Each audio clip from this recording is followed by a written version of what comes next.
Thank you, guys. Thanks everybody for coming to this Sharon Connect community meeting where we're hosting the two program managers from Comcast who are going to talk about this very exciting phase that we're in the project, which is the construction.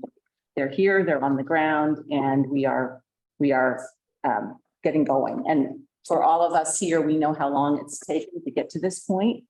So it's just a very exciting time, and I really appreciate them coming here to talk to us directly and answer everyone's questions. I thought I would turn it over to our first selectman, who's been incredibly supportive of this project, Brent Colley, Sure. to introduce Matt and Liz. Sure. Let me just roll these guys in quick. Come on down.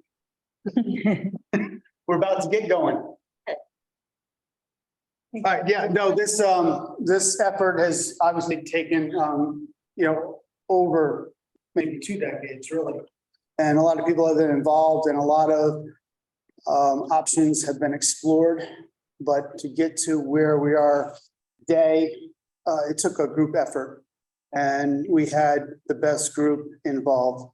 The task force is really what made this work. Sharon. The Grid. and the coordination with Matt and his group. So Matt Skane is here with us. Liz Calabrese is here. And that was really the balance. You know, a lot of towns don't have the option to go in too many different directions with their broadband connectivity. So, you know, this was something that we needed to really work together on to make real. So we're a pioneer town in the effort. And I think over the course of time, we realized that pioneering took a little bit of effort to really pull things together and get to now. But we're really rock solid in the current. And I think from this point forward, there will be many towns that will be able to benefit from what we've been through from start to finish. And the task force did a great job of documenting that. And the contract process was done very well and was looked at from all different directions. That's kind of just what we do here. We play devil's advocates, and we try to find the best solutions for everyone. And so that brings us to tonight. So I see a lot of people out there. Thanks for joining us. And there's also a lot of people here. So I appreciate everyone's involvement, and we have an opportunity to learn what's happened and what's happening. And then you guys here and out there get to do a little question and answer. And that way you get a real clear focus and idea of what is next and what we've done. Thank you so much, Brent. I just want to give a couple Zoom tips. So for any of you joining via Zoom, if you can mute yourself until it's time for the question and answer, that'd be really helpful. And Megan is going to be watching the chat. The chat is enabled. I got it too. And so is Nikki. Nikki Glass is also here. She's the contract performance manager. You could wave, Nikki. You're one of the squares. And we, so we're going to be watching the chat, and it's going to be a very interactive evening where we really hope we get a lot of questions. But before we do that, Matt and Liz both have presentations that they would like to make to kind of bring, give you the high level, the medium level, and the details from their perspective, and then we'll open it up for questions. So Matt, I don't know if you want to share your screen. I can share my screen if that works.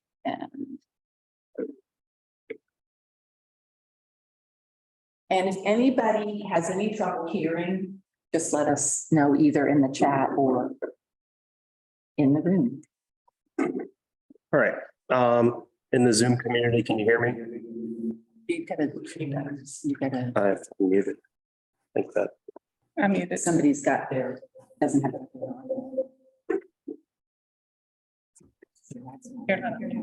Oh, okay. Never mind. It was me. All right. Some representative of a tech company, huh?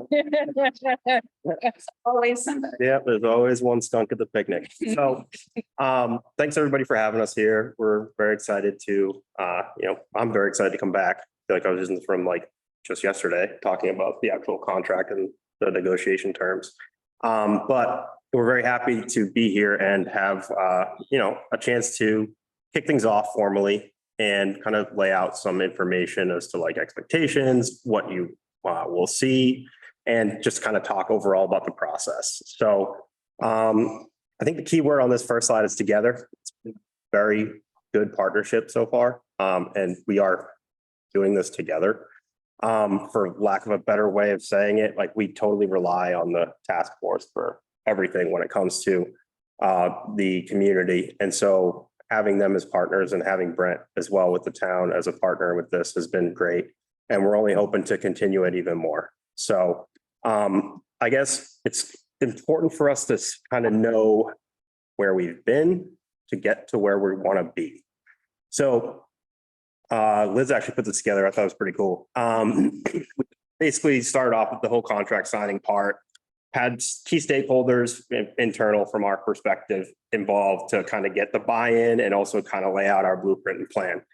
And then from that point, we basically had construction go through, do a site visit, assess the entire town or the area that we're going to build, and then submitting whole applications, which are, kind of one of the, I'd say time determinator, or they determine the time factor when it comes to some aspects, but we do have mechanisms in place to make sure that we can attach should there be a whole application in limbo as well with temp attachments. So from that point, once we have those put together, we then reach out to call before you dig or notify call before you dig. And then we have every utility as contractors go out and mark the area. We'll get into more of that later on, but it's a requirement of the state of Connecticut. And it's a requirement in every state. It's a safety aspect to make sure someone's not digging underground and hitting a gas line and kaput. We don't want that. So basically from that point, we start our construction. We come out to work on the underground work. So with this project, we wanted to make sure that we could be active while we're waiting on pole applications for aerial work. So we prioritize doing the underground construction first. So that's why you're seeing any markouts on your streets or, some basically hearing the underground construction part. That'll be very front end loaded. Specifically, it benefits, like the timeline is actually really good for it because the whole application process will likely go into probably late summer, the fall. And that's the time frame when you don't want to be doing underground construction because there's concerns with asphalt plants and making sure that we have the ability to reseal everything the right way. So we figured it kind of fit hand in glove with this process. And it was a total collaborative effort to kind of take feedback from everybody on the committee and also the town to see what they thought and ended up coming to an agreement on our approach here. Then let's see, the next step would be our Xfinity supplies coming up the street, having those like upcoming street lists, which I'll show you later on. And then whole applications get approved and can be installed. That means basically we're ready to light up customers at this point, which is, yes, that's what it's all about here. And then from there, we typically hit we'll send out 30-day mailers, basically saying, I'll show you an example of one later on, saying we're here, we're ready to serve you. Please reach out to please call this number or please, work through.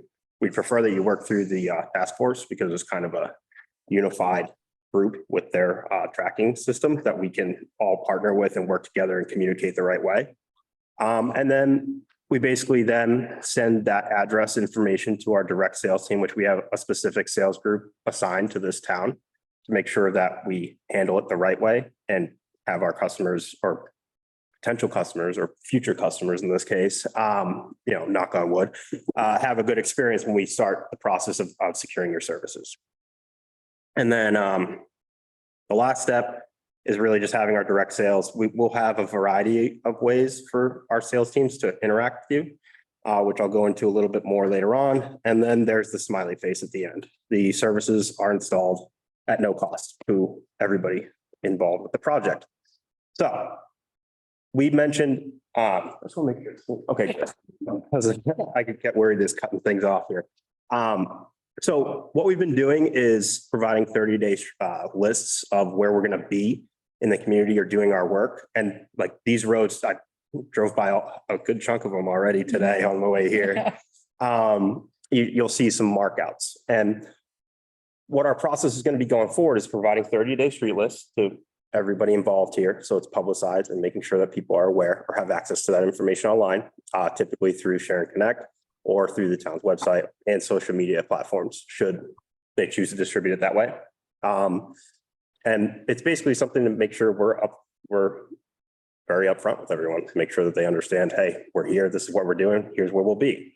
And as part of that, I put this fun slide in there to show our construction group. I like how the little light goes around the cable right there too. Like magnifies, it makes it look like nuclear almost.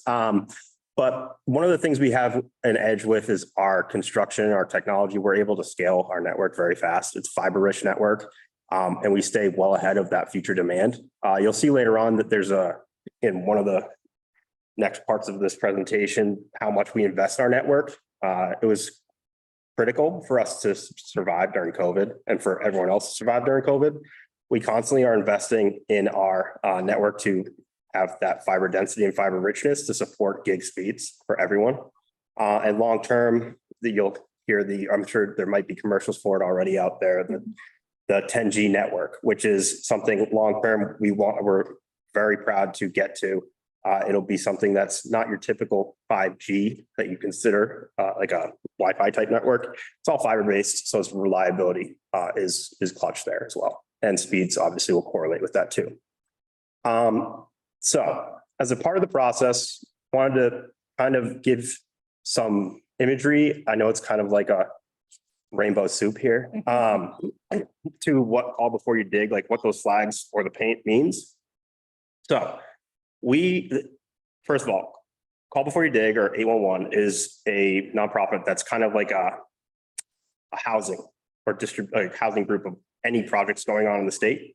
We notify the state then notified utilities in that area, and utilities have contracted to go out and mark the areas to make sure, one, that we are in the right place, and two, that nobody essentially cuts an electric wire or hits a gas line or something.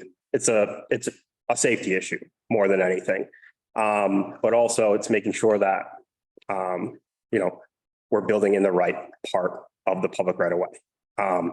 There's an easement or utility easement throughout everyone's properties that, believe it or not, like you would think it's your street, or it's your property, your lawn.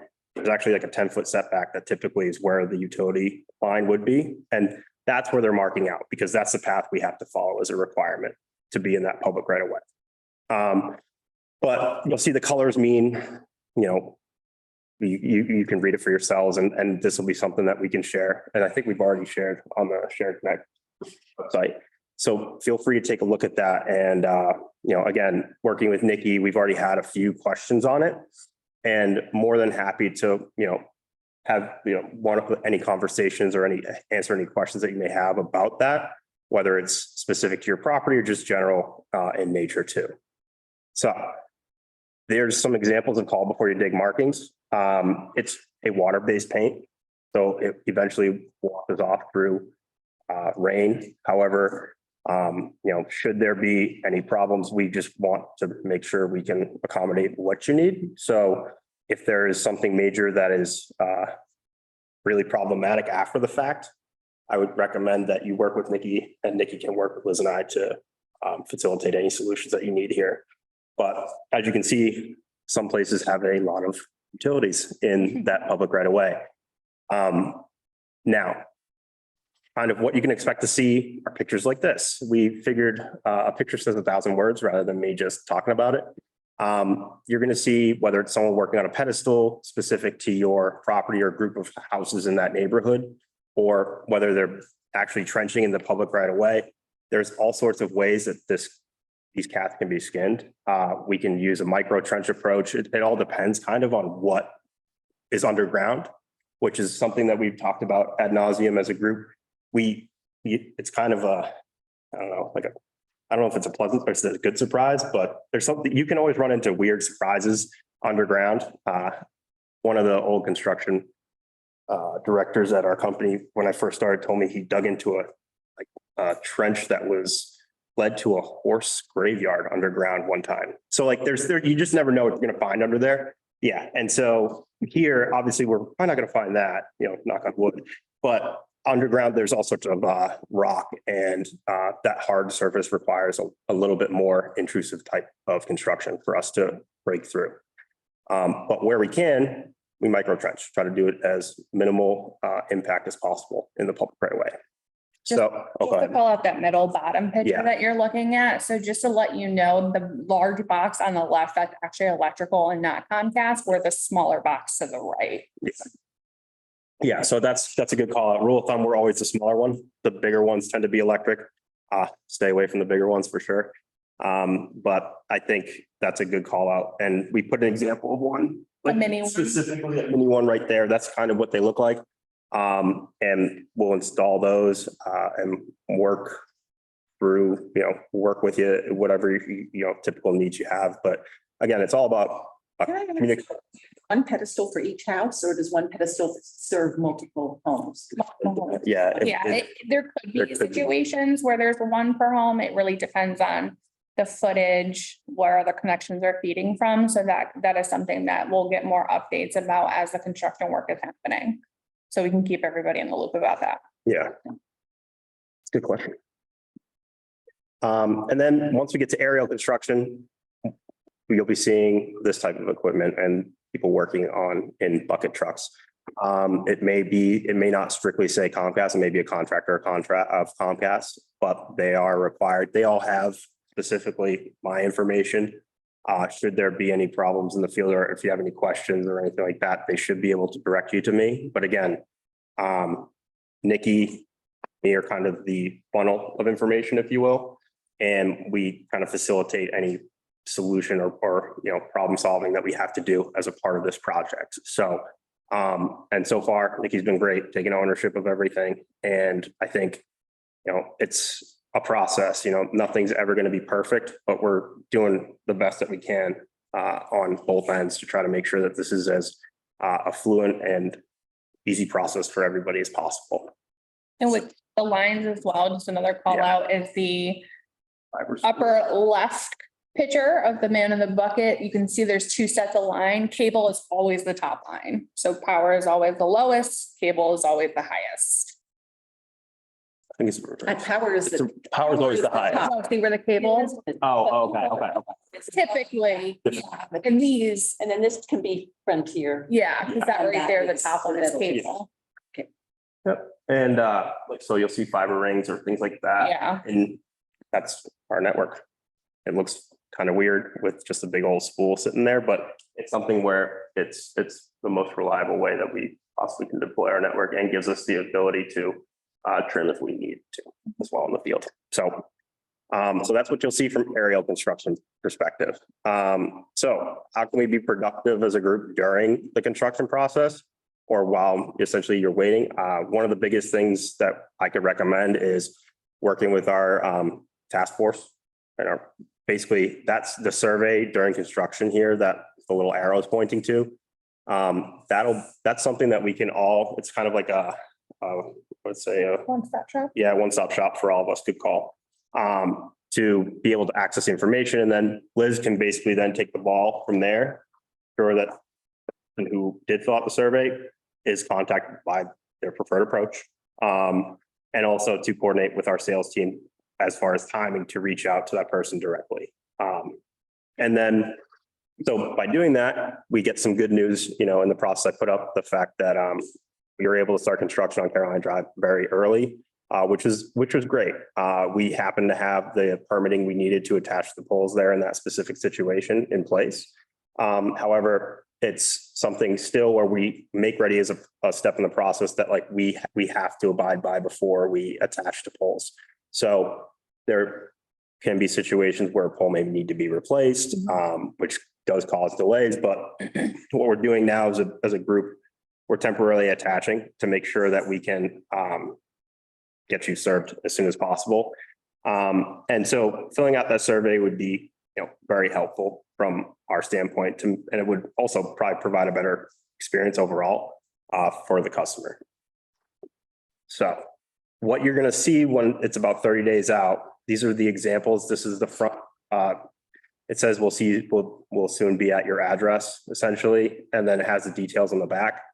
But wanted to kind of put this on everybody's radar just in case they see something. Again, feel free to work through the task force and myself and Liz, we can easily coordinate on that, but just want to make sure we shared what the mail would look like or will look like when it is sent to your addresses. And I think,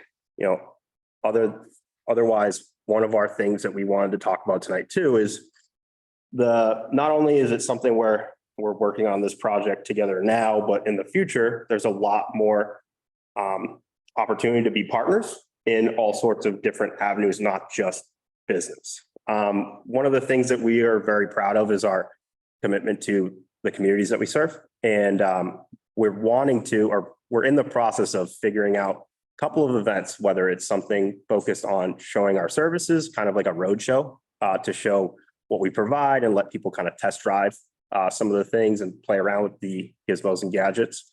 And then also we wanted to work on one of our biggest things that is critical to most people in life is digital literacy, making sure that we're sharing some information. So if you see right here, that's Senator Doug McCrory and our My Abilities Network. So we have employee resource groups that head up some external initiatives. I was actually on site for this as well. We partner with Easter Seals to give the people in that community some digital literacy and some technical tools as well, some laptops and things of that nature. But Gabe went through and did a course on, how do we know what is safe and what is not safe to get to open up in your email? How do we know, basically all the basics that sometimes we take for granted are critical life skills that not all people have. And so it's something that we're looking to do. I know we've been talking about opportunities working with some seniors and working with others, but it's something where once the project's done, we're not gone. That's kind of the tone here. I don't want anyone to think that. We have a lot of employees in the state of Connecticut. I mean, it lists there the 2,200 and it lists all the numbers, which are fun to look at. But our biggest thing is really just making sure that we can give everyone here the best experience possible and also show our commitment to our services. Like another one, you'll see Liz is at the bottom of this one right here. Liz, you can go through what you do. You read with your. Yeah, so speaking of employee resource groups, so I'm actually the lead for our veterans network. So I do host events and then we obviously kind of co-support other resource groups. So this was a combination for Read Across America. So I spent the morning at school going to classroom, reading to children. This coming Saturday, we're actually going to be doing cleaning veteran headstones. So we're going to spend the whole day kind of beautifying them, cleaning them, because obviously we want to kind of give our respect to those who've kind of served our country and lost their lives. So there's a multitude of events that we do, whether it's an employee resource group or to what Matt was speaking about, kind of events about our products and services. So yeah, there's a lot of great things that we we'll kind of be take here. part in. That's the point here. And another part of this too is kind of an ask of the community. If there are any places you think would benefit from a partnership of doing some type of digital literacy training or any facilities or groups of people that might need access to, just access to internet. We have all sorts of opportunities with our Internet Essentials program at a very affordable rate with great speeds. So please keep that in mind as you go forward and go out into your community. We're always looking for partners to work with in these types of events. And then basically, that's it. All right. So I'm going to not share anymore. Yep. But obviously we're here to answer questions. And sorry, I'm not very fluent with Zoom. I'm so used to Microsoft Teams. Did you want me to do? Just wanted to go through the Let's mapping. go through this part. We're going to be in Sharon and then we can open it.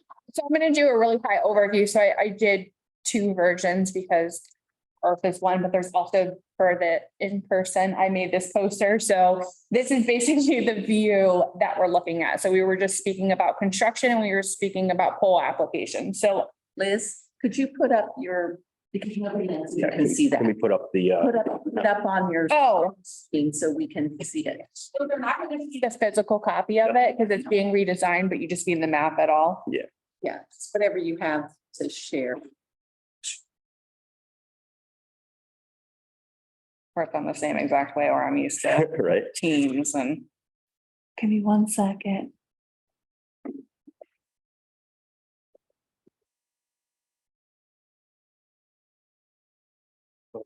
Share screen, but. Oh, the bright green one. Yeah. Perfect. You're not alone. Same exact thing. It's coming, I swear. So it's gonna give a different view. So for those of you in the room and then also have joined us on Zoom, you'll get the virtual version. So the blue Ps that you're gonna see as I kind of click along are going to be where the poll applications are. So they don't have house numbers specifically, but those Ps represent every address that we're looking at. And then the red.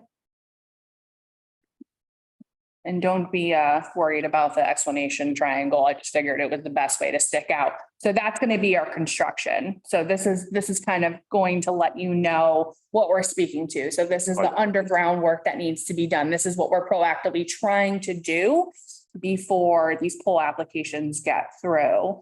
Zoom out to the entire town. Doable. Yes, I can.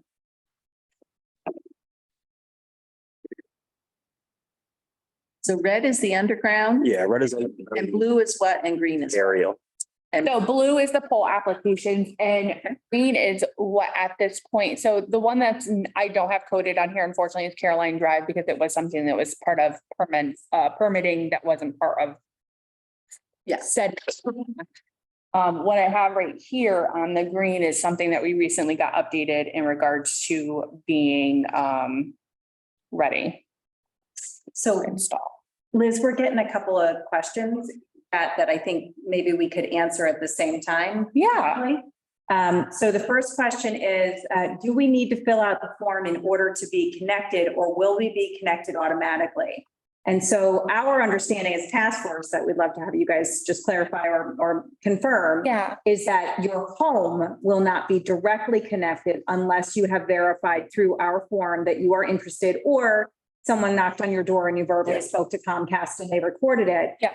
You will get access at your address starting point, right? So where the main road meets your property line, you will have an access point, but your home will not be able to be turned on or serviceable unless you have verified with us and or Comcast that you would like that to happen. So it's very important that you do fill out that form if you want your house to be live. You guys use it. I'd just say also, I think you're not even digging from the street to the house until you know. Right. It's got to be right at the, right. Yeah, so we're going to be working in the public right away. And so like what they're saying is there's going to be a path down your street for the most part. And then we will have what's called a drop, depending on whether your utilities are underground or if they're aerial. We will then attach to or bring service to your house via that, whichever approach works, or whichever your utilities have. And then to echo what everyone was saying, by filling out the form, it just kind of has that central clearinghouse for us to work off of. But there are other ways there will be information on the mailers we have, like you can call directly to our sales team, but our preference is for us to work with the Sharon Task Force. So let me just say that what we were talking about was if we know in advance that you live on Hooper Fields Drive and we know that you want the service, then the team that does the construction in the right of way is different than the home installation team. But if they can work together because they know 60 wants it and 63 wants it, but 65 doesn't, but 67 does, then it's much easier because they're already in the field instead of having to send somebody out in a disconnected way. So that's why when we get these, here are the roads we're going to work on next. If you're on that road and you haven't yet filled out the survey and you've decided you do or don't want Comcast, it would be a good time to let us know. Right. So just to add to that, there are 3 parts to turning you on. The first one is getting it on your road, right? You need that live wire to run down your street so that you have access. That's why, a lot of people who don't have internet but are passed today can get access, or they can get serviceable, but they're already passed. So majority of this, all of this group is not even passed. And that's what we're doing first. You are going to fill out the form to then get from the passing point on your road to your house from the outside. And then the third piece is calling an installation team to come inside while you are home to install in your home. So your house can have access, have service, but you won't be turned on until you have subscribed to a plan and had an installation team come in. So the two parts that are important for you that you have to take action on are the one, to tell the Comcast team while they are passing on your street that you would like your home to be live. And then once that's been done, you would contact the sales team, potentially have them come to your home, which is a great option for this group, and talk to you about what to subscribe to, and then have an installation team come in and subscribe. So it's those last two steps, making sure that you verify you want it on your house. And then once it's on your house, getting it in your house. Do I have that correct? Yeah, so I think it initially just all starts with that survey. So whether you were initially part of the Exhibit A contract, because we are also conducting a wish list for addresses. So a big part of my role here, as you can tell by my Google Earth that I live in, is I reach out to construction and I say, you know what, Butter Road, we're looking at 7, we're looking at 10. We would want 8, 9, like we're already ready to carry this forth. Can we do the connecting pieces? Because to Megan's point, basically what I do is I have access to the survey results. So once I'm getting them, and a quick side note too, we certainly are aware that some of you, you would not like the mailers or not like direct contact, and we're going to respect all wishes. So be very transparent on how you want to be communicated with, because we don't want to be sending anything to your home if you don't want it, or it's a PO box. And so forth. So yeah, the survey really works best because I can pull it real time, dedicate a great direct sales team who, yes, are willing to come to your home, have a conversation, go over all the products and services that we offer, and kind of see what suits you best. Are you done sharing your? Yeah, I can stop sharing. We have a number of questions in the chat, which we'll get to verbally, but we have some in the audience that we'd like to address as well. So I wasn't paying attention. Did you see his hand? Yeah, so this one, Yes. and then the man next to her. Installed to the outside of our house. I assume that means that my neighbor on my driveway has told Comcast that we're interested in having that. I have never been contacted by Comcast and have no survey that anybody has ever asked me to fill out. Okay, what's your address? Pardon me? What is your address? Is that what you would tell? Okay, yeah, so that's a 3-call shared driveway No. To home, okay.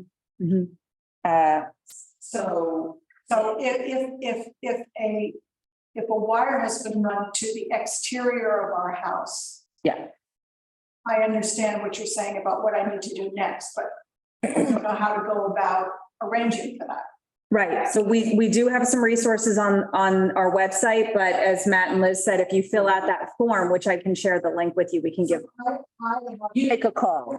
Initiative of calling Comcast and arranging for. Or on our form, it does say, give me a call from the sales team, or, have someone come to my home. So we can set it up so that someone reaches out to you directly if that's what you'd prefer.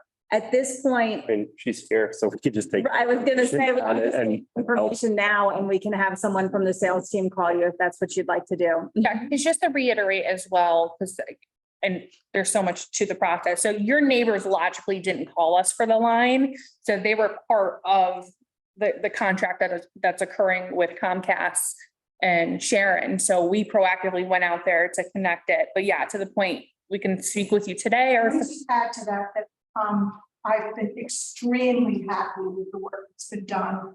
They were very, very polite. They never got in my way. They seeded every place on the lawn that was dug up. I was delighted with the process. So it went very smoothly, very quickly, and very professional. Right. Thank you for your feedback. It's a really good question too, so people know that once your home is connected, you have to do something, right? It's not like it just magically turns on. So you had a question and then we'll do a couple in the chat and then we'll come over here. Okay, so just a second. I actually have three questions, but I'll state them quickly. A lot of talk about this form. How do we get it?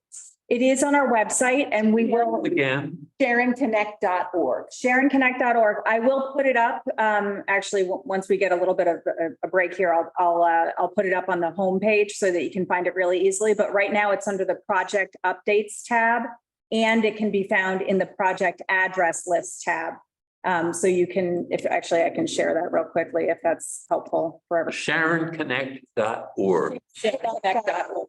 Okay, second question. Yeah. A team came through and put white flags from the road to my house. What does that mean? That is call before you dig.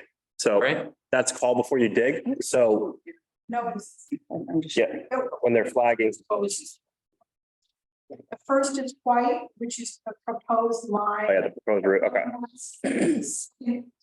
They call Yeah, first you dig or whatever. Yes. So they come next and show people who are doing the white flag, who have done the white flags, where the electrical lines are. So we had two sets of. Okay, yeah. One set of white flags and then Big flag. 2 weeks later, a set of red flags. And then they came and dug. Yeah. Because that's how they're choosing, I think they'd say that to try to have to stay at least 18 inches from wherever Eversource has marked where there's underground power lines. Yeah. I just want to jump in. There are a lot of people who have septic and oil tanks under their grounds. Those are not public utilities. So how do you guys avoid those? hand digging. And Yeah, so- how do you know a house has septic or underground oil tanks? Do we need to tell you that? I know call before you dig has some background information in regards to that. Certainly, the more information we can share up front, More the information. better. It's just in call before you dig, it says like if you have sewer lines or town water or something, those are the ones that get marked. But you as the homeowner are responsible for your septic and your oil tanks. So we just want to know, and your dog pen.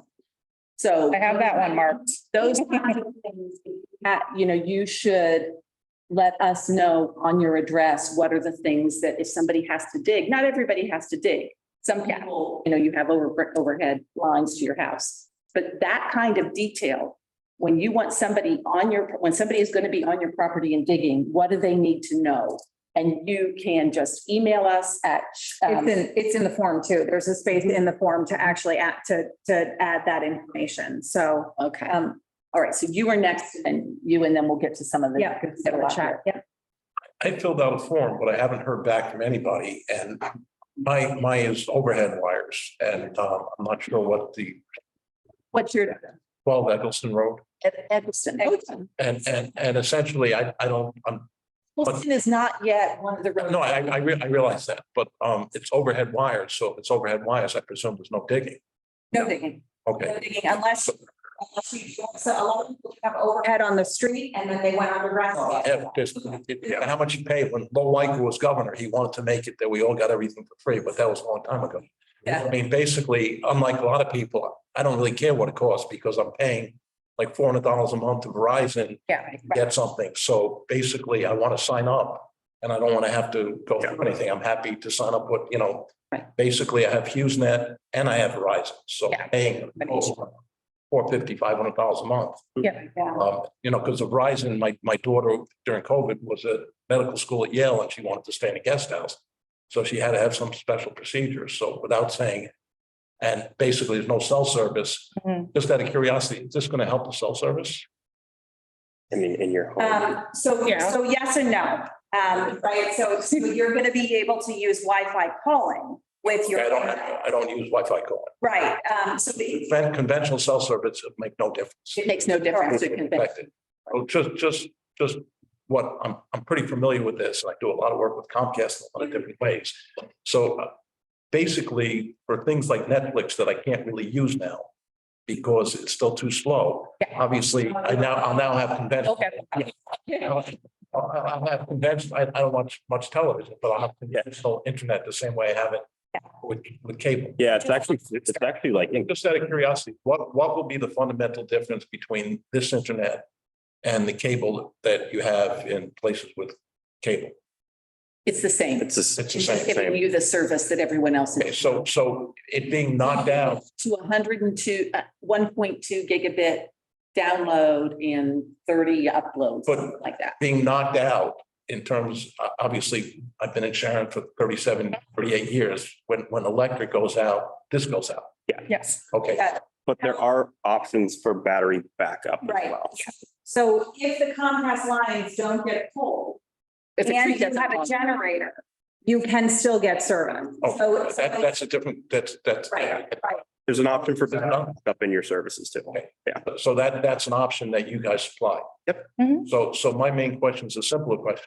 I'd just like to give you my name and address, and I don't need to talk to anybody. So if you filled out the form, then I filled out the form, but Dennis has, communication has been kind of weird. Yeah. It goes, most of the stuff that I get goes to the service that protects you from not getting it. So I don't get a lot of the things from you guys. So I filled out the form, but I to me, after. Yeah. I have somebody else on Eggleston I've been in very like close contact with. 2 houses. So Yeah, so your neighbor I've been in Yeah. close contact with. and I think that the other question is, if it's overhead, there's no digging. Correct. Okay, so in other words, just installing it in the overhead wires that are there from. Yeah, So once what we they have get to do is permission, they have to wait until Eversource or Yeah. Frontier give them the permit Yeah. attached to the pole. We put in an application for your address to connect aerial, so we're just waiting. That's perfect. So in other words, you've made the application to Eversource. Frontier does electric? Frontier They and own Eversource telephone poles. co-own the Yeah. utility pole. Gotcha, okay. Okay, and so Frontier is actually the one, I think, that approves. that does- In other words, for the people that have overhead wires, which I presume is a significant percentage. All the blue, yep. So if you have overhead wires, you have to get like a waiver from Eversource. To get a permission to. Wait, whatever. We handle the application process, so we've already submitted all. Is it a blanket or is the blanket application or is it? I'm just going to cut you off for a minute because we have other people who have questions, but I will Okay. describe that. So there is a pole application process. The utilities can take up to 6 months to approve those. Comcast has no, they can cajole and plead and everything, but they have no control over that. They have done everything they could to get all the pole application licenses filed, and now we're waiting. Just- but it's a per. It's okay, that was the question. So in other words, Correct. each poll is a separate application. That's Wow, that's. great. 1,700 poles. Yep. Wow. And everyone's been done. yeah, and if you try to bunch them together, it can be, they can get rejected and it The causes. last thing, this is something that applies to everyone. My presumption is that they're okay is the same for everyone. In other words, they're not okaying some polls and not other polls. No, the only reason they wouldn't okay a pole is if the pole itself isn't structurally sound anymore. They have to come and look. This is a process called make ready. Mhm. And it takes a very long time, unfortunately. And they come out and they look and they make sure that one more wire can fit on that pole. If you look around, some of our poles are shorter than others. You have to have a certain amount of space between the electricity at the very top and the communication services below. If you add another communication service to some poles, they're too short. So they'd have to replace that pole. Now, if you remember, the town did a whole feasibility analysis of whether we could build our own network. And the company that did that for us said we had really good poles. We don't have a lot of poles that need replacing. So I don't think that's going to be a problem. Thank you very much. Yeah, okay. When it comes to the underground one, why can't you run in the same conduit as as Eversource or Frontier?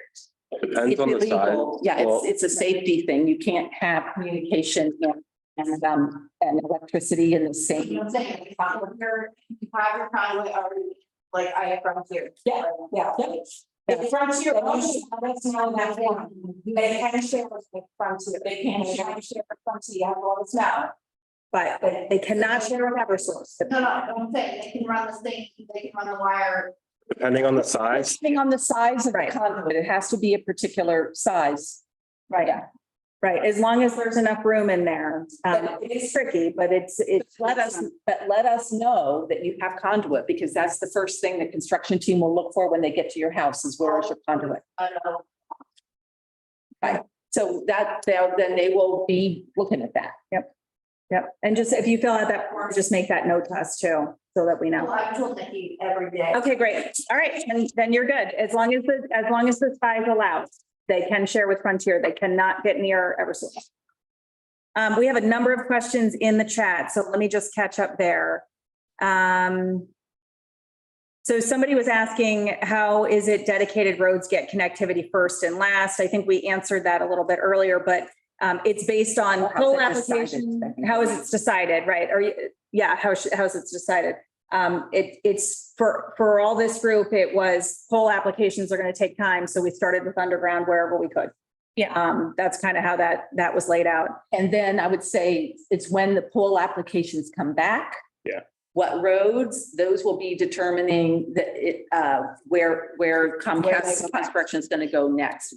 They would like to do neighborhoods, you know, and so if where the poll licenses come back as whole neighborhoods, that's where they're going to go. Right. They're trying to do it the most efficient way they can. Right. Yeah, and our goal is to be proactive with the messaging. So we have a meeting with our construction team tomorrow, Sharon. So that way we have a better idea of, okay, this is the current work that's happening underground. These street poll applications have been approved. So we're going to open that line of communication. It was just, we're in that really early stage. So I wish I could kind of say Hooper's Field is going to be done on this date. We're getting there. And once we have the information, we'll share it. We just ask that it is living information. So due to kind of weather or elements and things of that nature, things can change. And I will just say the Connect Task Force did ask for one priority connection to Mudge Pond.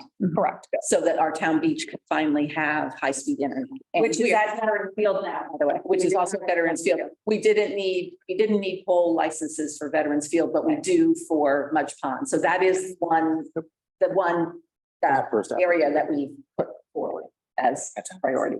So another good question in here. What if we're sure we don't, what if we're not yet sure we want to be connected? How long do we have to decide? So you have to decide now if you want your house to be accessible. You do not have to decide really ever if you want an install team in your house and subscribe. If you want your house to be wired up remember there's the 3 steps, your road gets passed, then you have to tell Comcast that you want your home to be connected. Then you have to order and subscribe and install.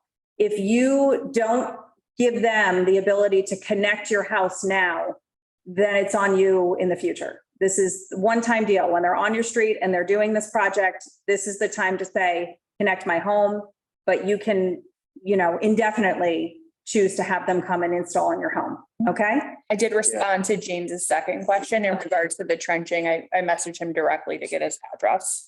Okay. Oh, great. And Okay. that's with what you were piggyback off of what Megan said. This project's going to be going on basically it's on when we're at the end of this project, something that we all have determined. We have to show that we've finished everything to the town. So for that period, if there is someone who isn't sure right now, or in the instant that isn't sure if they want our services or not, as long as we're still in the project phase, or as long as we're still actively working in the area, you can always reach out. And again, it's something where we provide a courtesy installation, no fee. And yeah, because I keep the free installation campaign, like I have to process and open tickets for like 6 months after the project ends, because there is that buffer. People do want to take time to think about it. So, Right. And I would just say to everybody, if you're not sure you want the service, still have them connected to your house. Yeah. Because that will increase the value of your house.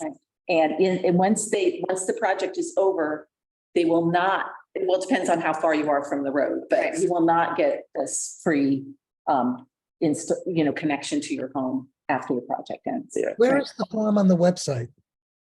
I actually put it in the chat, but it's also on the Comcast in the project tab, Comcast project updates. And the second one, address is included. There's a button that says get updates. And I included it in the chat. I can send that again.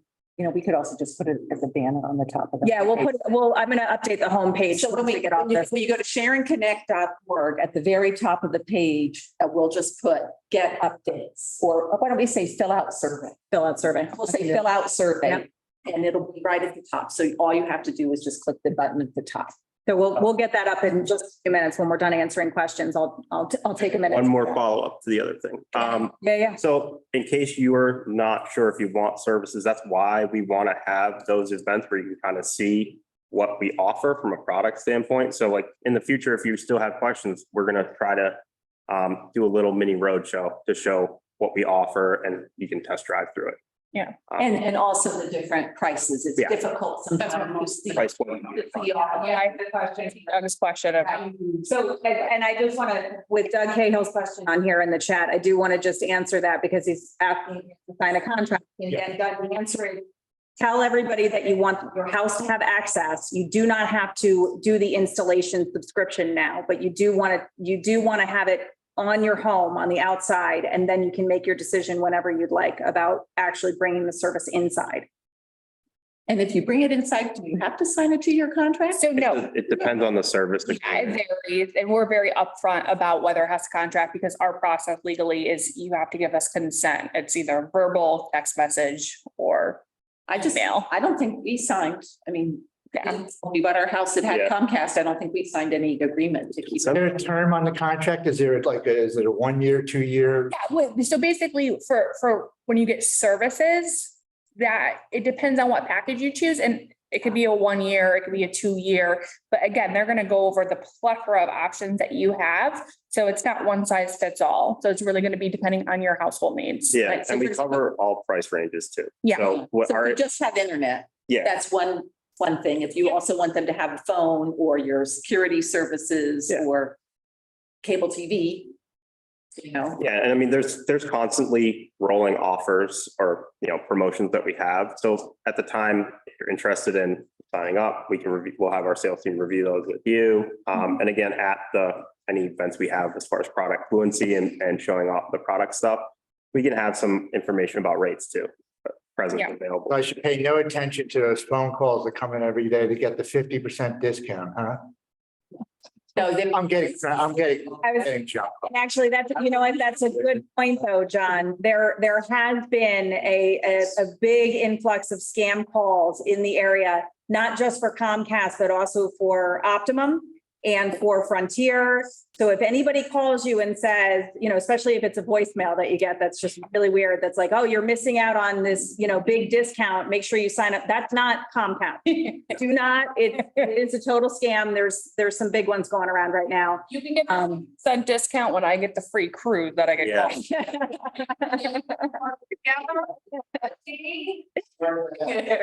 And I would just say that I think a lot of people, especially in this room, have Frontier DSL. And some people, that's enough for them. Because they feel it's enough for them because all they're doing is checking their email or something like that. So I know that there are people here who are going to make that price comparison from Frontier DSL versus Comcast high-speed internet. And again, all I would just say to you is, even if you have Frontier DSL and you are happy with it, I would really encourage you to get the Comcast wire at least to your house, because Frontier is actually probably going to be discontinuing its DSL in the next couple of years as it's trying to overlay all that with fiber. So just. There was a press release about that in the last couple of weeks, that they do intend to start abandoning those lines at some point. So just keep that in the back of your head too, that the option may entirely go away. And there was a question about Hooper Fields in particular, just when this is going to happen. I think in general, the hope is that this project will be done by the fall. Correct. And And it all depends on the poll. By the end of the year. By the What do you guys say? Let's I think- hold you to something. let's hold you.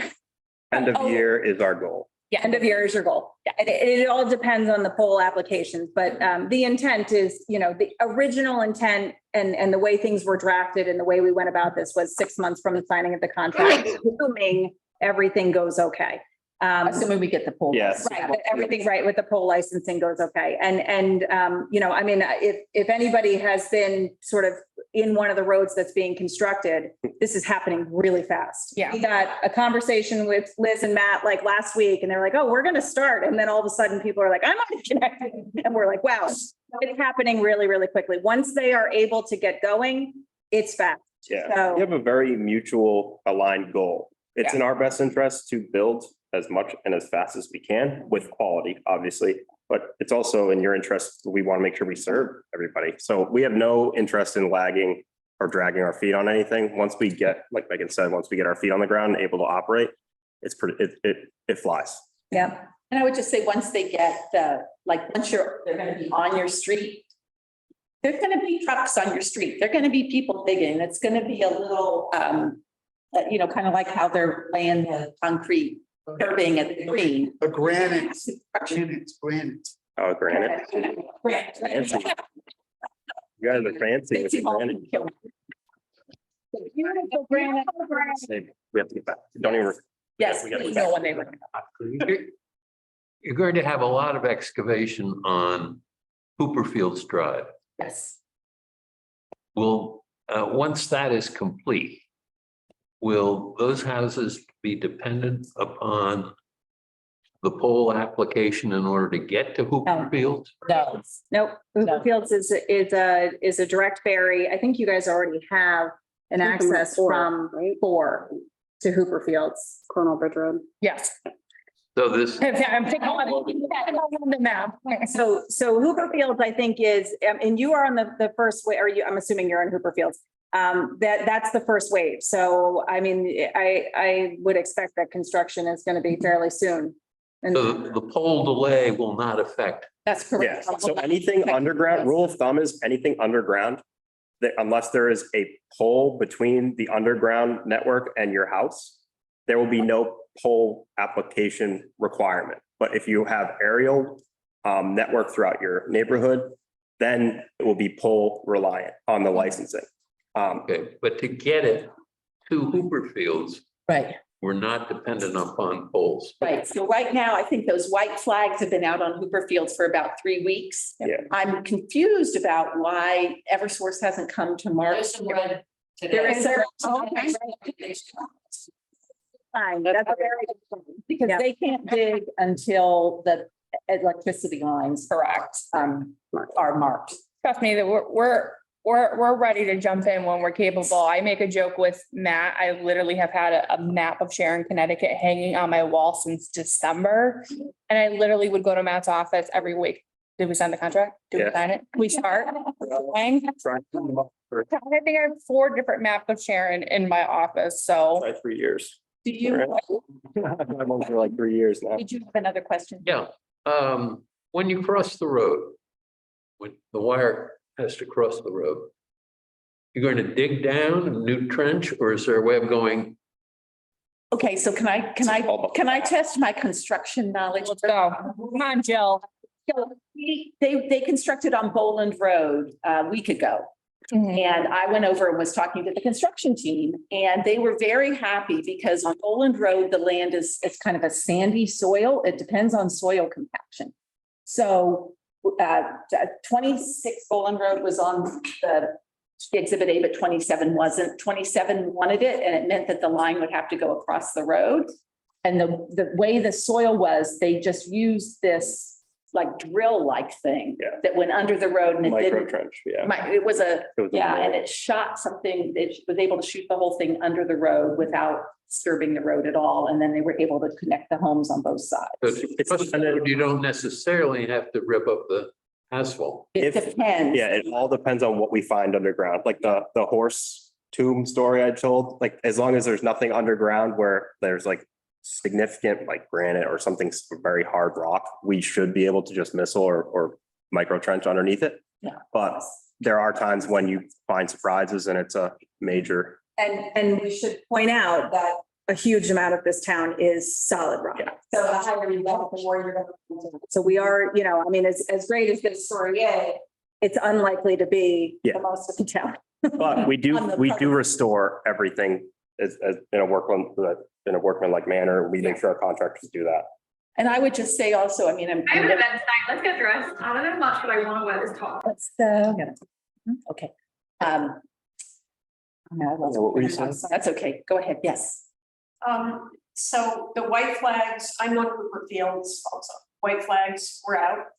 The red marks are now there. I haven't filled out the survey yet. I will do that when I get home tonight. My question is I'm not sure the white flags between the to my house are in the right location. So is that something I should note on the survey, or should I talk to Matt and Liz after the meeting? I think you could do both. Yeah. As long as if they put the white flags out and Eversource has now marked where the power lines are, They're getting there. okay, Yeah. as they're getting there, then Then that's that will okay. that's the utility right of way to your house. So basically, they're going to have to follow the red line, as I understand it, to stay in the utility right of way. So we design our network based on what's available in the public right away. And so that route is likely something that we pulled from records. Yeah. And that's how we would typically approach. Now, when you say, I guess we can talk about it after the fact. Okay, thank you. I piqued my interest, so I'll follow up with you after, okay? And also, Matt, I know at least one, maybe two people who have pulled up the flags to Yeah. mow. And they either didn't go back down or they moved them it's been 3 weeks. If you're mowing, if you're not in no mow May, Got it. you have mowed your lawn.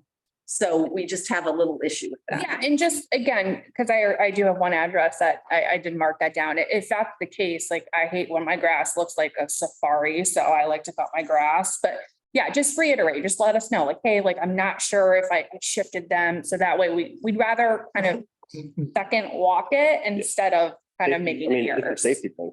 Yeah. We don't want anybody to be injured on a job, Yeah, no matter what. So if there are situations, which ideally they don't happen, but if they do in the future, if you do happen to move something or something gets, blown away, which I can't think of any other reason why it would go, just let us know and we can work on, addressing that, resolving it. So everybody should be able to see the homepage of the Sharon Connect Task Force, right at the top, in the blue bar, complete the Comcast construction service. So click on that, Megan. Is that okay, Jill? Is my wording right? Yes. So if you click on that, then it comes. Then it'll to take you this to the Google survey. form. Once you fill out the application, is there any feedback that we get back that says, got it, or something? I think there's an auto thing that says we got it. At the Is there? end of your form. There should be, yes, there should be a We'll make sure. verified, yeah. Can you, Yeah. can you confirm if you got our survey? Yes. Sure. Yeah, if you'd like, I can adjust it, so it emails you a confirmation of your message. Okay. If, And do know that, the three of us are constantly we get it automatically forwarded to our emails, and Nikki keeps everything on a big spreadsheet, and then she shares that Okay. with Liz and Matt. So we're all, yeah, I'm in it right now, Yeah, actually. and we have access to it as well. Yeah. So, Thanks. but I know what it's like. You fill out this thing and you click a button and you don't know if anybody received it. So, yeah. What's your address? I'm sorry. Oh, mine, Oh, 30 Maury Road. at 12 Eggleston Road. what about other questions? Okay, so someone asked about your lovely map list. Is there any chance we can get a version of it somehow on our website for everybody? I'll follow back up with you Yeah. guys because it's Even if you just kind of have. picture of your beautiful map there.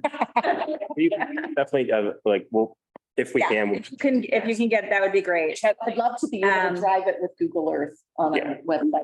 Yeah. Yes, we would all love that. I think it looks like Nikki addressed this construction question on Birch Lane, but I think we also talked about that here, is that if you do have some concerns after construction, that you should reach out to Nikki. Yep. And we will fix it. Yep.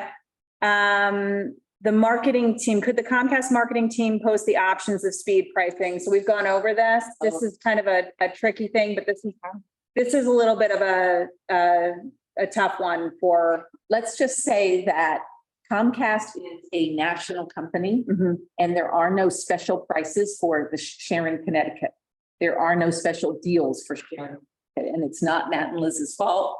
They're part of this, that big company. And so one of the things it's difficult to really figure out the pricing on the website. but this is where filling out our form and then setting up how you want to be communicated from the sales team, and the sales team will walk through all, So this is the other benefit to actually talking with a sales rep from Comcast is you can indicate how many devices you have or you want to have, right? I went from a hotspot and had like 2 things connected. I think I have 30 now. Here, and Alexa there. So there is going to be that discussion that you want to have. How many devices do you want to have? Do you want to watch TV? Do you want to watch linear TV or do you want to watch Netflix? These are all questions that you can talk to your sales rep about to determine what what subscription you want. We're also coming up with a sort of nifty guide to Yes. high-speed internet that we'll put on our website. But it's more like the questions that you may want to think about before you talk to a salesperson. How to think about what. Yeah, I mean, like, so I'll talk about my services, for example. During the pandemic, I worked a lot from home, as you guys have seen my home a million times. But I didn't realize how much I needed to boost my speeds. I didn't realize it because we had a lot of devices on it. And I actually was working on the opposite side of my house. And it's an older house that has thick horsehair plaster. So like sometimes Wi-Fi has a hard time penetrating that. So once I boosted my speeds and had a little bit more upload and download speed, it clicked right away. But I worked for the company. I didn't even realize that until I actually experienced it. So point being, you don't know how much you don't know. And in talking to our representative, they can really kind of let you know what, based on your description of what your needs are, what actually might fit your coverage needs. You didn't have a question? Okay, nobody in the, oh, yeah, John. Is there any equipment like that's going to be required, like routers or anything like that, that people have a choice of either buying beforehand or buying them from you or renting them from you? So I'll let you do that. That's like your. Yeah, so it really depends on the services that you carry with us. Obviously, we'd rather you have our equipment just because when we do upgrade faster speeds, add more channels, we can automatically push it right through the equipment because technology has dramatically advanced. So we do give an option, like if you would like to choose and purchase your own modem or router, the sales representative will let you know what your options are. We don't sell our equipment. Yeah, but it just provides, like, typically when you are considering your experience overall as a customer, you want to have stuff that is meant to work together. And sometimes when we're talking about, you may have the best device that's not something like the best modem out there or something like that. And we still might actually outkick the coverage from a speed standpoint. Some devices don't support it, but it's a turnkey fluent experience when you have that suite of equipment. So I know it's like a weird way to describe it, but we do also have, for me, it was a clutch to have those Wi-Fi extenders too. Oh yeah, 100%. Because I could mesh my network and get up, because you still have, when you live in older homes with older, materials, with older materials, you might want to look into Wi-Fi extenders. And it's come in the clutch for me, at least. Yeah, I think that might be a little jargony for people. Yeah, some people. We'll show you them. But those, I guess what I would say about whether there is a choice to make when you get a new high-speed internet. Do you want to buy your own routers and your Wi-Fi extenders and all of that, or do you want to rent them from Comcast? And if you love that kind of stuff and you're going to keep them updated, right. and you're going to do all of the virus control and all of that, it's less expensive and you have more control if you do it yourself. But if you're not willing to do all of that tech housekeeping, then probably not. And if you are renting and their equipment fails for some reason, or it's out of date, it will be replaced for free. So that is, it really is, it's very important that if you're going to get your own equipment, that you understand the basics of updating and upgrading. Because if you don't, then you'll see your service start to degrade and they can't fix that for you. And if they do a service call and it turns out that your router is just dated, then it becomes an expense to you. So you want to just sort of, and those are things, that the task force has helped a little bit with discussion on too. We are trying to put sort of a little survey together for that. So if you think we can, a little how-to, so if you want to just sort of bounce some stuff off of us, feel free to email some questions. We still have a lot of questions in here.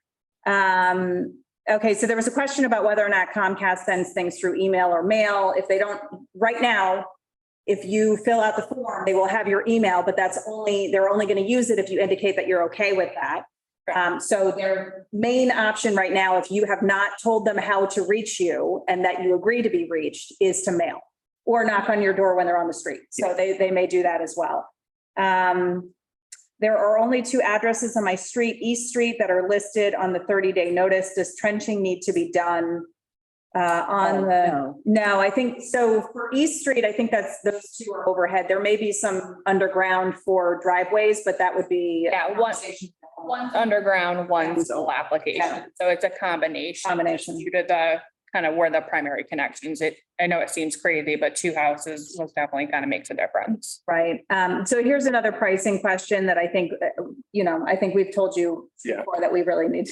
You have? I know, and Only a couple of times. yeah, we'll try, we're still trying to work something out. What the pricing? Yeah. Things like senior discount Right. and bundling. Yeah, and it's really going to be a case by case basis, to be honest with you, because like when it comes to all the pricing, like there's so many different options, but it's really going to be dependent on the one-on-one conversation that you have with the person and kind of at your home over the phone, because it is a different dynamic. Like not everybody gets free installation. Like there's different considerations that we're putting into play just for Sharon, just for this group, because we're excited to be here. So I would hate for us to kind of blast out pricing and you get a potential different offer because they vary town to town, areas and so forth. So You don't have to answer this right now. I won't hold you to it, but there is a lot of pricing questions now. And in general, Comcast doesn't usually answer those until you are live.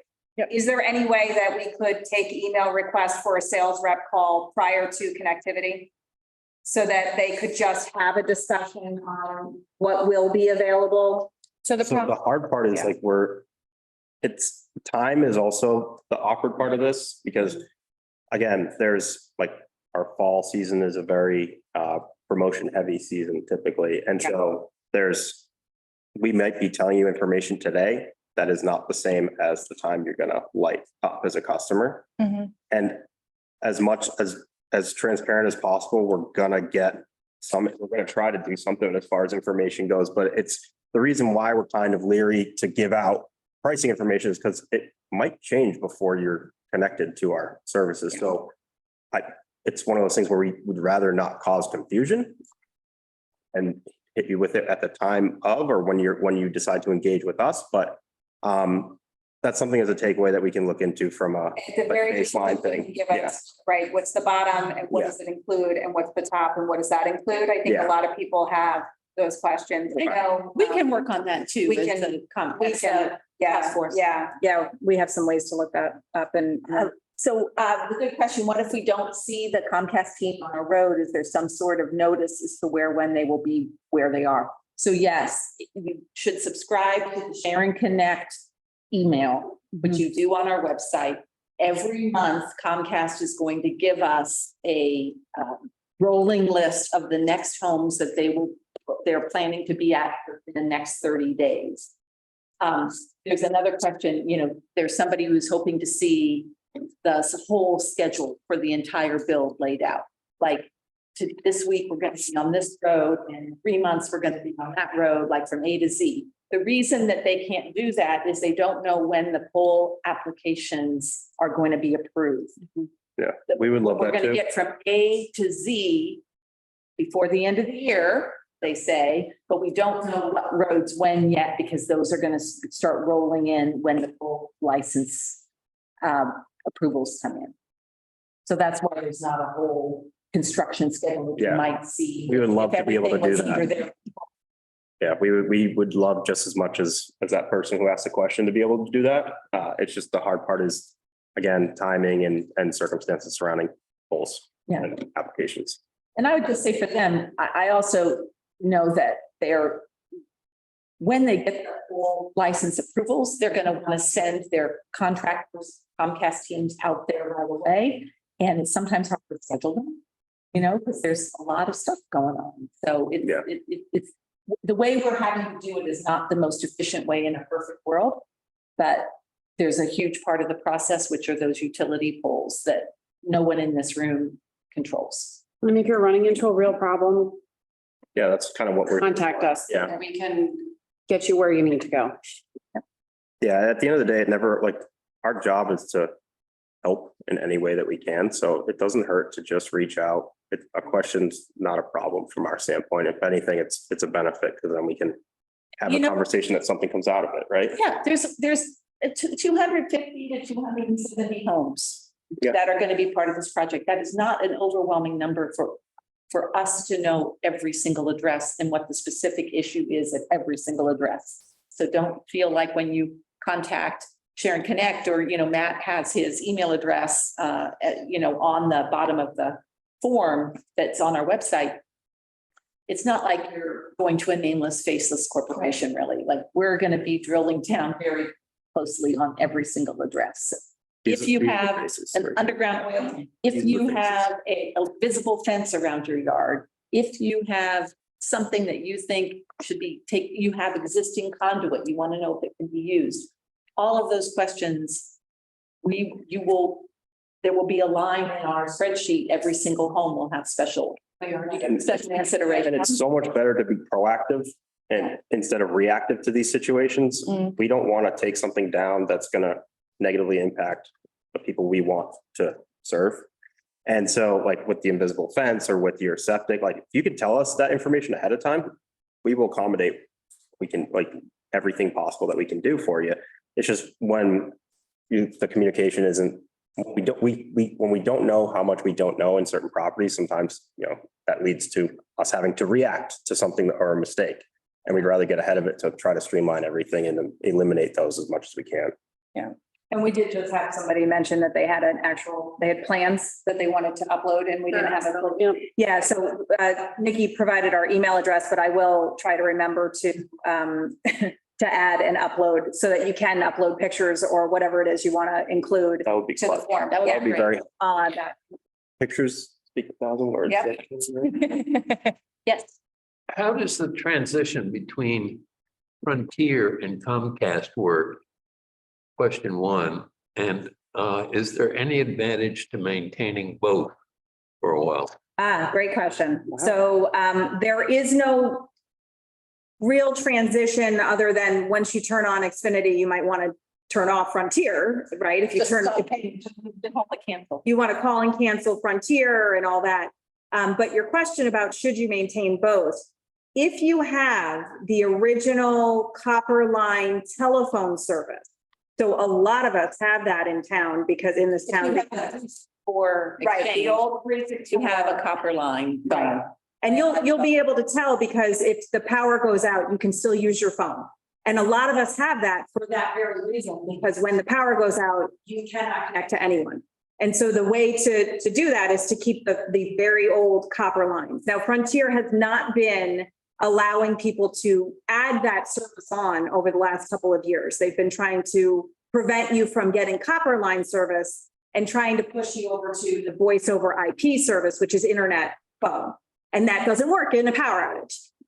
However, they aren't even allowing us to do that in the town of Sharon. And so the Sharon Connect Task Force has actually needled Frontier on that enough that they are accepting new applications for the copper line phone service. So the answer is, if you are in a space in Sharon where you do not have connectivity when the power goes out and you don't have a generator and you have no way with battery backup to make a phone call, you have no cell service, and you've kept a copper line for that reason so that you can get an emergency call out, that is probably something you would want to maintain. But your internet service, your phone service is going to be light years ahead of Frontier with Comcast. I guess I would just say that if you kept Front DSL internet and also had Comcast Xfinity internet, the same issues will affect both of those. They're not like, right? If one goes out, they would both go out. Right. So you're not really a backup for. Right. There's a storm as well. Right. It's all going to go out except your 364 landline isn't going to go out. Right. But that's still $44. Does that help? Yes, thank you. Yeah, it's not cheap to keep that. And they are trying to push everybody off of so the DSL service also travels that. They use that same infrastructure, but it works differently. it still needs power to function when you do the DSL service. And so as we've mentioned earlier, there was a press release recently that they do intend to move completely away from their copper and not maintain that. And, you know, they haven't come up with a closed down plan yet, but it sounds like they are working on that. So, so you may not even have a choice in the future to keep Frontier. Thank you. Yep. Yeah. So going back to the white flags for a second, did Comcast put those in? Comcast contractor. Comcast contractors put those in? Yeah, it's based off of the time. Yeah, so we came home and found these white flags in our yard. We didn't, and my husband and I work and we travel and we're not home. So we were concerned that someone's gonna come in and just start digging, like when we're not home. So that's part of the reason we actually removed them, because we do have a conduit with Frontier. And we didn't see why our whole lawn should be dug up if we have a, does that make sense? Yeah, so this is one of those specific situations where we should probably touch base after the. No, we didn't get a postcard or anything. Yeah, so that's, yeah, you wouldn't at this point or at this stage in the Yeah. project. But yeah, they were marking out, that's the path in the public right away. But with your specific situation, I think it's best if we just kind of get the details Yeah. and then report back to our construction group. And this is still those flags in your lawn through up to your house. Those are, again, that's the second part where you have to say, yeah, I want you to go that far, right? Well, that woman over there didn't say anything, right? You wired to her house? No, but that was, I think that's Schuett Hill, and I think that's overhead. And I also think that there was somebody who share the property. It's a shared driveway, and that's why there was, yeah. Yeah, we just. So it gets a little wonky when we're talking about specifics when it comes to a person's property. So I think honestly, our best approach with your specific situation is to just get a better understanding, and then we can circle back to our construction Because we're group. talking to them tomorrow. I will just, there is no way construction team is going to dig in somebody's lawn from the utility right of way of the road to the house unless the person has approved. Correct. We're not Yeah. just gonna go We out wouldn't dig up there. your house. We've just Yeah. dig in the, so the part of the, I think where the confusion for me lies, or like where I get a little cagey here, is that sometimes in people's lawns, there is a public right of way in like the first 10 to maybe 15 feet off set back from the road. So that's where I was coming at it from. But if no one would dig up to your house and trench up to your property without any type of permission. Premises. You see those flags say proposed route right Yeah. onto your house. You kind of, That's, yeah, somebody's coming. I understand that. But But you didn't know though. No, but I mean, it was a minuscule trench that then they put grass seed over. Yeah, we just want to know. All what's grown happening. in. Yeah. Absolutely. And that's why we're trying to be proactive Yeah. with the communications. It's just again, They also checked with me and said, okay, we put this. Oh, they did. But it's true, but John, it's a lot of people here, that we have a lot of weekenders. Yeah. Right, yeah, who aren't here during the week. They won't be there when Comcast is on their road. Right. And they need to have the assurance that nothing's going to happen outside the right of way on their property Mhm. unless they've approved it ahead of time. Storms in. Right. Yeah, Leland. Earlier in the evening, you mentioned some possible future information sessions like this. Do you know now when the next one might be and what the nature of it would be? I know the nature of it. I don't know the exact timeline for the future. The nature of it would be more to, like, we have two that we're considering right now. One is more digital literacy focused for seniors. That type of event to go through how to like operate in the internet world, if you will.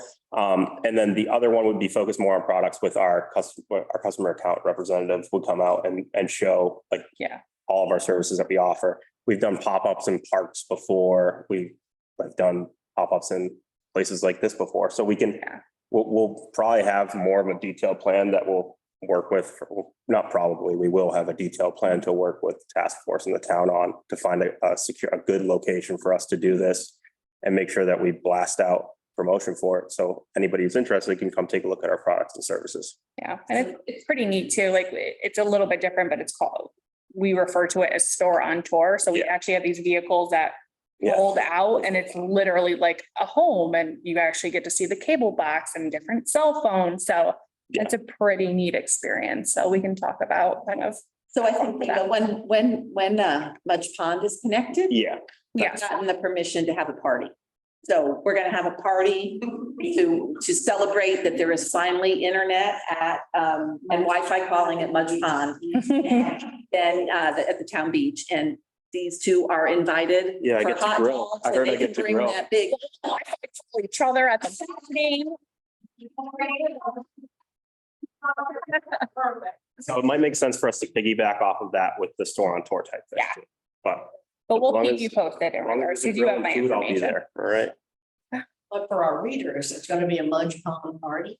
Yes, Yeah, Town Beach, Sharon Town Beach. town party. beach, beach party, yeah. It's gonna be wild.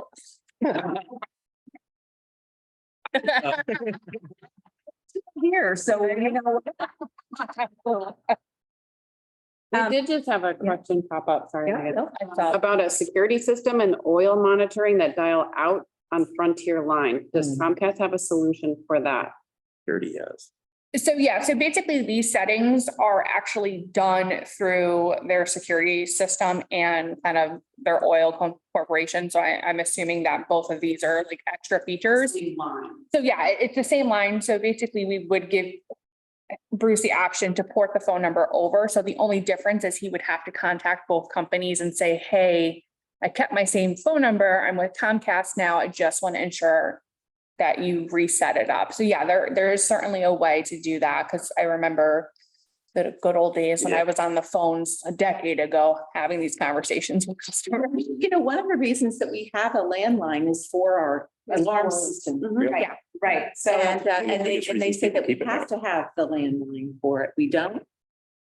So this is going back to if the power goes out, right, like these phone, right? It all comes back to, there is a limit to what Comcast can successfully do. If their line is still up and they have a generator, then presumably your voice over IP phone will still work.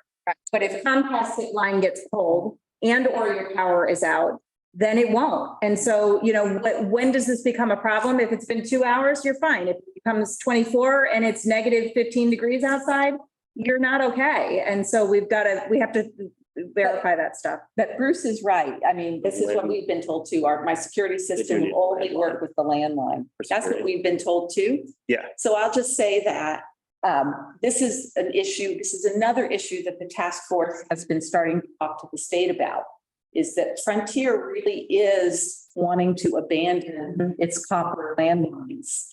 And there are certain lifeline services like our alarm systems and security systems that only work on landlines. So how can the state allow them to shut it down just because they want to transition to fiber? Are they actually going to shut it down, or did they say they're not going to service it anymore? They're not going to service it. So as the lines deteriorate, they're not going to come and pull them all out, but They're intending to abandon. And so you may have already noticed that they won't do very much maintenance in town anyway. Sometimes it can take months to get. that. Yep, sometimes it can take months for them to put it Down on the ground since, I don't know, 4 or 5 months. months now. Oh. Yep, months. And they just won't do maintenance. They won't do repair. There's some people over in Ellsworth that have, corroded lines under the ground, and they refuse to fix it. So, it's, again, this is something we're working on as a task force. This is going to take a lot more time. I would say, at some point, the security companies really need to figure out how to start using upgraded technology. Because if there is no copper line service, what are they going to do? But at the same time, what is the obligation for Frontier to maintain their lines so that we do have these. We should get that clarified, because I don't think that's what they said. I don't think they're going to let them ride on a pole. They said when they were here, their stated mission. Their Their stated mission was to wire every pole in, every town in Connecticut. Yes, John, but with. That's what they said. With But- fiber. I understand that, but and so what I understood that to mean was, as copper becomes more obsolete and unusable, they're going to just throw in fiber. I mean, they've got a plan to build fiber now. So John, yes, but right now my security system won't work on fiber. I understand that. This is all we're talking about. That's what we're talking about, yeah. And their president came out and said that their intent is to abandon the copper line. Right. So, right, they're. Go to fiber. Overlash and put fiber in wherever it makes business sense, but the copper line, they do intend to sunset. And so when that happens, if the security systems can't run on anything but copper line, what do we do? And it can't run on fiber? Correct. Okay, well, that's a problem. Yeah. All right, any other questions? I don't have any more in here. Okay, great. Well, Thank you, everybody. I think we say it again, SharonConnect.org. Just go to that website, fill out the construction survey. And we don't have a phone number is the thing. I was going to give a phone number. We don't really have a phone number. We really don't, but we all. But fill out this and subscribe to the e-blast that we have, and you will get all the information, everything that we know. And if you want a phone call, just write an email and say, "Oh, I have this number." One of us will call you. Yeah, I mean, we usually pick up the phone anyway, so. Thank you, everybody. Thank you. Thank you.